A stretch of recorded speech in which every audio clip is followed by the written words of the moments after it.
right, so for this one, just standard tuning. You don't need a capo or anything. I was just going to show you the notes.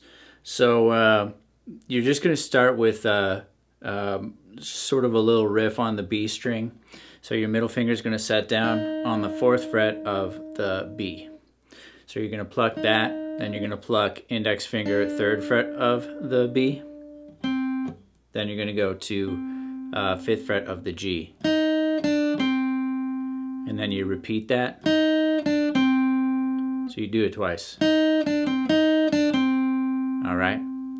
Then we go up to a little chord shape. So it's going to be just a small bar, index finger bars across high E and B in the 4th fret. Middle finger sets down on the 5th fret of the G. So that gives you just a G sharp chord, an abbreviated G sharp chord.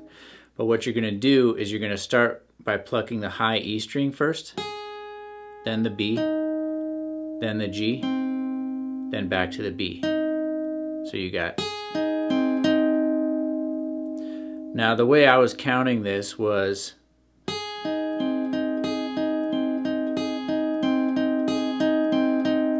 going to do it 4 times, right? 1, 2, 3, 4. All right, and then when you end on that B string, after the 4th time, you're going to go like this. So it's a slightly different riff starting on the B, index finger 3rd fret, ring finger 5th fret of G, middle finger 4th fret of G, back to ring finger 5th fret of G. And then from there, the riff starts over. So if you notice, you're ending with your ring finger there on the 5th fret of the G. That kind of sets you up to start the riff over because your index finger is already kind of over that 3rd fret of the B. So all you got to do is set middle finger back down on 4th fret of the B. And you can start the riff over again. 4th fret of B, 3rd fret of B, 5th fret of G.